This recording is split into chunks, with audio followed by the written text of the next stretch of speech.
नमस्कार, अपना बिहार में आपका बहुत बहुत स्वागत। मैं हूं आपके साथ संतोष गंगवार। बुलेटिन की शुरुआत करेंगे इस वक्त की बड़ी खबर के साथ। केंद्रीय मंत्री चिराग पासवान को हत्या की धमकी मिली है। सोशल मीडिया पर जान से मारने की धमकी दी गई। एलजेपी रामविलास की तरफ से साइबर क्राइम थाने में एफआईआर दर्ज कराई गई है। मुख्य प्रवक्ता राजेश भट्ट ने पूरे केस में मामला दर्ज कराया है। बड़ी खबर इस समय, केंद्रीय मंत्री चिराग पासवान को हत्या की धमकी दी गई है। सोशल मीडिया पर जान से मारने की धमकी दी गई। एलजेपी रामविलास की तरफ से साइबर क्राइम थाने में एफआईआर दर्ज कराई गई है। एलजेपी रामविलास के मुख्य प्रवक्ता हैं राजेश भट्ट, जिन्होंने ये पूरा मामला दर्ज कराया है, केस दर्ज कराया है। बड़ी खबर इस समय आपकी टेलीविजन स्क्रीन पर। तो साइबर थाने में मामला दर्ज करा दिया गया है। चिराग पासवान को जान से मारने की धमकी दी गई है। सोशल मीडिया के जरिए केंद्रीय मंत्री को जान से मारने की धमकी दी गई, जिसके बाद तुरंत एलजेपी रामविलास पार्टी जो है वो एक्शन में आई और उसके बाद एलजेपी रामविलास की तरफ से इस पूरे मामले को साइबर थाने में दर्ज कराया गया है, शिकायत की गई।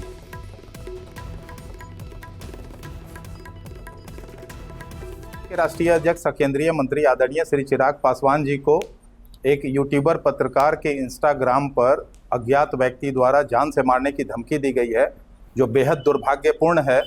और ऐसा लगता है कि अभी भी अपराधियों का मनोबल कुछ बढ़ा है। ऐसे घटनाओं को लेकर आज मैं पार्टी के एक सिपाही के नाते अपने नेता के प्रति यहाँ पटना के साइबर थाने में आज मौजूद हूँ और यहाँ प्राथमिकी दर्ज कर रहा हूँ।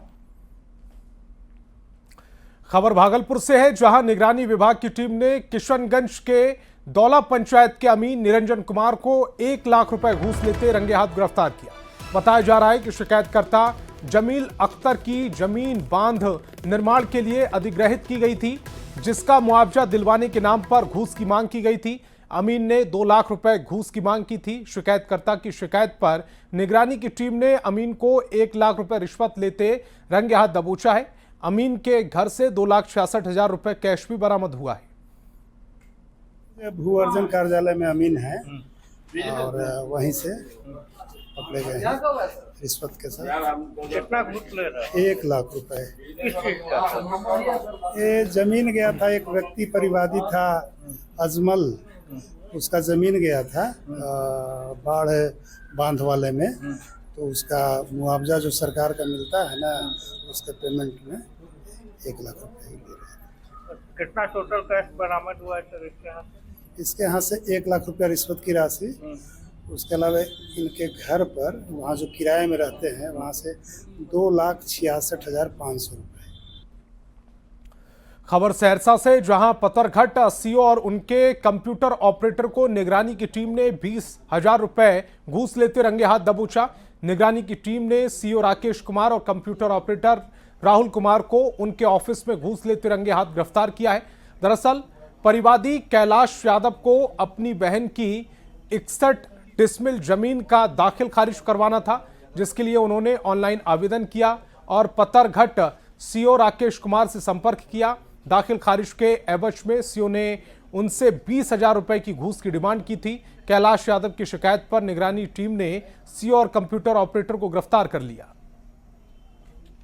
डिसमिल 61.98 डिसमिल ज़मीन था, उसी का दाखिल खारिज कराना था। वो जो है ऑनलाइन आवेदन किए थे और उसके लिए आवेदन करने के बाद जाके सीओ से संपर्क किए, सीओ पतरघट राकेश कुमार से। तो उनके द्वारा कहा गया कि 20,000 रुपया लगेगा, तब दाखिल खारिज आपका हो जाएगा। और इसके लिए आप जा कर के कंप्यूटर ऑपरेटर राहुल कुमार से संपर्क कर लीजिए। उसके बाद आज हम लोग आकर के यहाँ धावा दल का गठन किया गया और ऑफिस से इनको रिश्वत लेते हुए गिरफ्तार किया गया। तो बिहार में घूसखोरों पर शिकंजा लगातार कसता जा रहा है। 2 तस्वीरें आपको दिखाएंगे जो ये बता रही हैं कि किस तरह से घूसखोरों पर शिकंजा कसा जा रहा है। भागलपुर में अमीन को 1 लाख रुपए घूस लेते गिरफ्तार किया गया है। तो अमीन के घर से 2,66,000 रुपए कैश भी बरामद हुआ। सहरसा में सीओ और कंप्यूटर ऑपरेटर को विजिलेंस की टीम ने 20,000 रुपए घूस लेते हुए गिरफ्तार किया है। दोनों तस्वीरें समय आपकी टेलीविजन स्क्रीन पर है। खबर पटना से है, जहां बालू कारोबारी रमाकांत यादव की हत्या को लेकर आक्रोश थम नहीं रहा है। परिजनों ने पुलिस प्रशासन की कार्यशैली पर सवाल उठाए, साथ ही आरोपियों की पहचान कर जल्द से जल्द गिरफ्तारी करने की मांग की। पालीगंज के रानी तालाब थाना इलाके में धाना गांव में अपराधियों ने बालू कारोबारी रमाकांत यादव की घर के बाहर गोली मारकर हत्या कर दी थी। हालांकि रमाकांत यादव हत्याकांड में गठित एसआईटी ने 4 संदिग्ध आरोपियों को हिरासत में लेकर पूछताछ शुरू कर दी है। इसे लेकर दूसरे जिलों में भी छापेमारी की जा रही है। अपराधी को जल्द से जल्द उसको धरा जाए, उसको सजा दिया जाए, तो हम लोग को सुरक्षा मुहैया करेगा। 12 से 13 घंटा बीत गया है, अब तक पुलिस प्रशासन की तरफ से क्या कुछ उसका कोई उसका रिपोर्ट नहीं है, कोई नहीं है। कुछ नहीं। क्या कैसे घटना हुई थी, क्या वो बगीचा में टहलने गए थे, उसी समय उधर से के घर हमारे घर में पहले मेरे पिताजी का हत्या कर दिया गया, आज से करीब 15 साल पहले। कल मेरे चाचा का हत्या हो गया, कल हमें भी हो सकती है। तो हम तो मांग करते हैं कि सबसे पहले जो हत्या हुआ है उसको पकड़ा जाए, गिरफ्तार करके उसको सजा दिया जाए और हम लोग को सुरक्षा दिया जाए। और खबर पटना से, जहां ज्ञान भवन में 2 दिवसीय स्वास्थ्य मेले का उद्घाटन किया गया, जिसमें बिहार की स्वास्थ्य व्यवस्था और उपलब्धियों पर चर्चा की गई। डिप्टी सीएम सम्राट चौधरी और विजय सिन्हा और स्वास्थ्य मंत्री मंगल पांडे ने मेले का उद्घाटन किया। इस दौरान स्वास्थ्य मंत्री ने मेले को जन आंदोलन बताया। उन्होंने कहा कि सरकार का मकसद जनता के जीवन में बदलाव लाना है। आंदोलन है ये, और लोगों को स्वास्थ्य के प्रति जागरूक करने, आवश्यक सेवाएं सुलभ कराने और स्वस्थ बिहार, समृद्ध बिहार के सपने को साकार करने की दिशा में यह मेला एक ठोस कदम है। इस मेले में एलोपैथी, आयुर्वेद, होम्योपैथी, यूनानी, योग जैसी सभी प्रमुख चिकित्सा पद्धतियों के माध्यम से चिकित्सा सेवा भी दी जा रही है, जागरूकता भी किया जा रहा है। स्वास्थ्य मेला का मुख्य उद्देश्य अधिक से अधिक लोगों तक लाभ पहुंचाना है। स्वास्थ्य मेला एक ऐसा आयोजन जो जनता के एक वर्ग जैसे बुजुर्ग, स्कूली बच्चे के लिए खुला होता है, जिसके दौरान स्वास्थ्य देखभाल सेवाओं, सुविधाओं, अनुसंधान, निवारक तकनीकों और अन्य स्वास्थ्य देखभाल विषयों के बारे में जानकारी प्रसारित की जाती है। मंगल जी ऐसे विभाग के मंत्री हैं जिनको देना है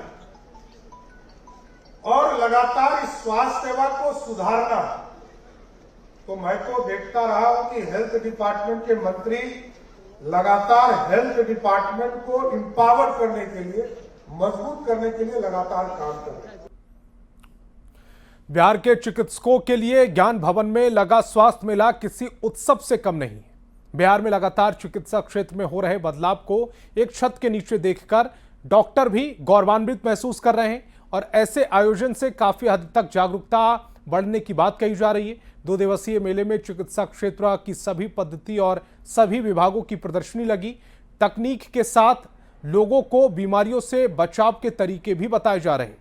डॉक्टरों से बात की न्यूज़ 18 संवाददाता रजनीश कुमार ने।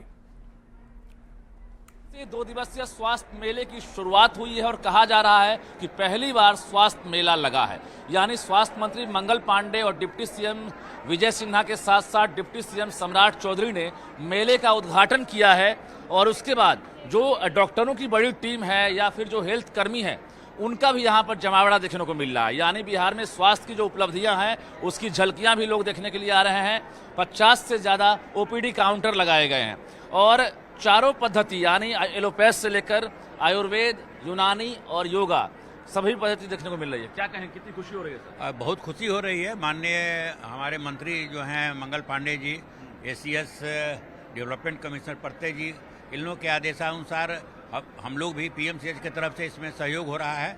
नॉर्थ डिपार्टमेंट के एचओडी और बहुत से डॉक्टर यहाँ आए हैं जो ओपीडी चला रहे हैं और उन लोगों को राय दे रहे हैं। जी नहीं, ऐसा मेला कभी नहीं लगा। इस मामले में ये अद्भुत मेला, ये न सिर्फ इलाज हो रहा, यहाँ पर चिकित्सा क्षेत्र के गंभीर विषयों पर यहाँ सेमिनार और पैनल डिस्कशन का भी आयोजन किया। बिल्कुल, ये पहली बार हम लोग देख रहे हैं बिहार में कि अंडर वन रूफ, मतलब एक बिल्डिंग में पेशेंट के लिए सारी सुविधाएं जो मेडिकल साइंसेज से रिलेटेड हैं, investigational facilities, they all are available over here. Bihar का नज़ारा है यहाँ। ये बिहार के लिए ऐतिहासिक क्षण है कि एक ही प्रीमिसेस में हम लोग डिफरेंट मेडिकल फैकल्टीज का सब इलाज हो रहा है और यहाँ पब्लिक को, जनहित को बहुत फायदा हो रहा है। सभी बीमारियों को मिला करके जो विभिन्न तरह के इलाज है उपलब्ध, आयुर्वेदिक, होम्योपैथिक, यूनानी, अंग्रेजी, तो बहुत अच्छा संगम है और इससे बहुत अच्छा मैसेज जाएगा सोसाइटी को, ताकि आगे सबका रिकॉग्निशन हो सके समाज में। इस मेले में स्क्रीनिंग, डायग्नोसिस, हेल्थ अवेयरनेस, ये सारी, और हम अपने उपलब्धियों को भी बता रहे हैं कि स्वास्थ्य विभाग की एक अनूठी पहल है। बिल्कुल, डॉक्टर्स भी मान रहे हैं, स्वास्थ्य कर्मी मान रहे हैं कि पहली बार आयोजन जरूर हुआ है, लेकिन हर साल ऐसे मेले का आयोजन होगा ताकि स्वास्थ्य कर्मियों का मनोबल भी बढ़ेगा और बिहार के लोग स्वास्थ्य की उपलब्धियों को करीब से देख सकेंगे। कैमरामैन दीपक के साथ रजनीश कुमार, न्यूज 18 पटना। और पटना से बड़ी खबर मिल रही है। एसआईआर पर निर्वाचन आयोग का बयान आया है। 4 में से 3 वोटर ने गणना प्रपत्र फॉर्म जमा किए हैं। 7,90,00,000 वोटरों में से 74.39% गणना फॉर्म जमा हो चुके हैं। बीएलओ घर घर जाकर वोटरों की सहायता करें, यह इलेक्शन कमीशन ने कहा है। वोटरों के भरे हुए गणना फॉर्म एकत्र कर रहे हैं। 38 डीईओ सभी 243 विधानसभा क्षेत्र कवर कर रहे हैं। कई दलों के 1.56 लाख बीएलए की सक्रिय भागीदारी है। शाम 6 बजे तक कुल 5,87,49,463 गणना फॉर्म जमा हो चुके हैं। मतदाता पुनरीक्षण काम में अभी बचे हुए हैं 14 दिन। पटना से ये बड़ी खबर आप तक पहुंचा रहे हैं। 25 जुलाई 2025 तक जमा हो जाएंगे गणना फॉर्म।